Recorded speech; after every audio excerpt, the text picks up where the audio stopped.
Mario Wonder has finally released, with critical acclaim, for a good reason. And like most people, I've been binging the game to create a fleeting sense of variety and joy in my otherwise routine and meaningless life. But ever since I beat the game, I've been thinking, how does it stack up to the other critically acclaimed Italian 2D platformer that came out earlier this year? And while they're both great games that don't need to be compared, the algorithm demands a sacrifice, and I need those 13 views, man. Listen, I don't think either of these games considered story as a factor during the developmental process. One plot boils down to a cartoon mascot having a psychotic breakdown due to someone out-pizzaing the hut. And the other boils at 100 degrees Celsius because Nintendo has frozen and reheated the same story so many times, it has the consistency and flavor of water. But despite this, they still do leave an impact on the game. Pizza Tower has an opening cinematic that can be classified as anything but boring. It has a much more weird and funny opening premise, which created an overall more engaging central story, but it also had less of it than Wonder. While, ironically, Mario Wonder's story leaves little to the imagination, it also has more of it than Pizza Tower. In the previous 2D games, like Pizza Tower, story came almost exclusively out of the opening and ending cinematics. But in Mario Wonder, each section of the map is dealing with its own kind of problem that Mario needs to help them overcome. This can be a good and bad thing. It's good that Nintendo put a lot of effort into making this place and kingdom feel alive, as well as increasing tension because we actually get to see Bowser's harmful effects. But on the other hand, I don't give a shit. Since I don't care about these Pikmin's plights, I spent a lot of time spamming through dialogue. And if you're like me, you also surgically remove the vocal cords of the other main source of story in this game. If God had wanted flowers to talk, why did he create pruning shears? In the end, while Pizza Tower story left me wanting, Mario Wonder story did a better job of fleshing out the world, but it also felt way more intrusive and bland than the priors. Along with this, both of these games were more focused on fleshing out the world through its characters,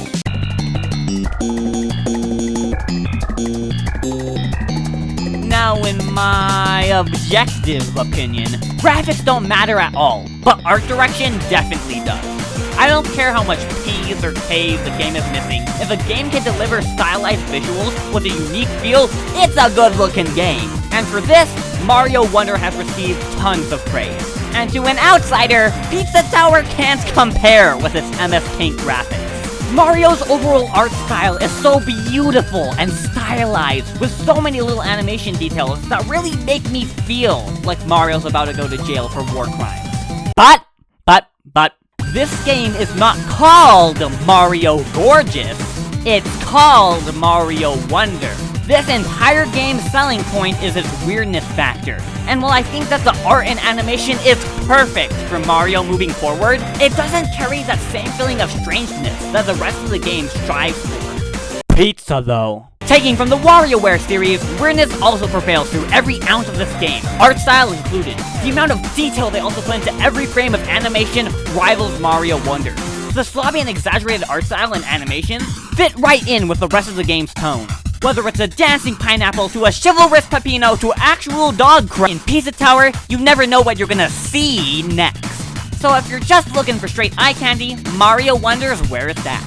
But if you want an art style that better matches the rest of the game, pick Pizza Tower. But at the end of the day, we know you're really just here for the... Pizza Tower reminded me why Mario had to be so competitive in the 90s, because Spaghetti Spire is the greatest Sonic game ever made.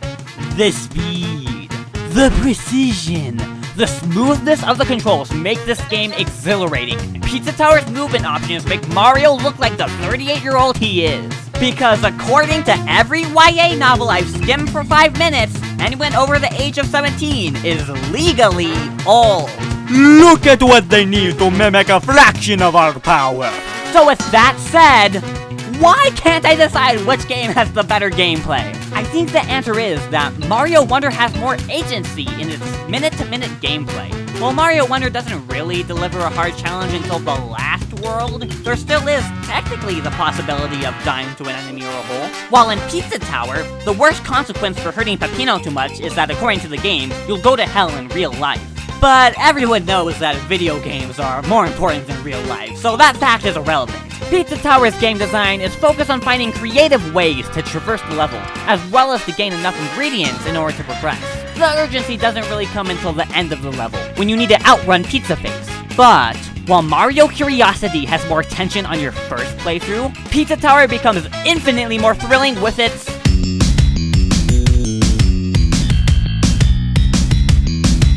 In games, there are two different types of replayability.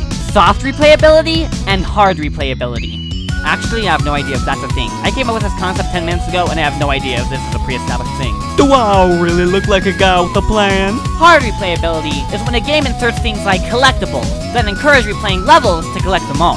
Each level in Mario Wonder has 2 or more Wonder Seeds, 3 purple coins, and a check for landing on the top of the flagpole.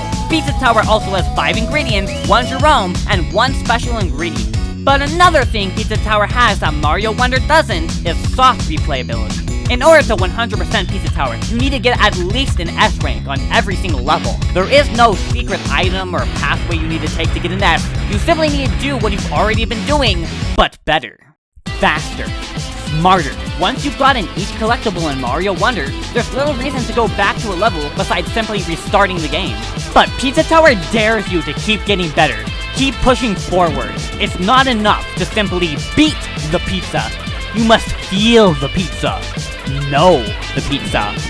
Be the pizza. Eat the pizza! God, this is stupid.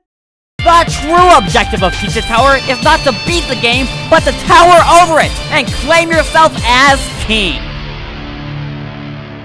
Though, in the end, there's also something to be said about games that just focus on creating one unforgettable ride. So there really is no answer to which of these games are better. Each game is so unique, with so much passion behind them, that evolves the 2D platforming genre in their own way. And while I might not have liked everything that came out this year, I am glad that I got to experience these 2 wonderful works of art and share them with all of you. Okay, due to the new evidence which states that nothing compared to Peppino's Pizza, and by proxy his games, Pizza Tower wins. And the game has more graphics and gameplay than Mario could ever dream. And Peppino is holding a shotgun to my head! And And he is very handsome and smart.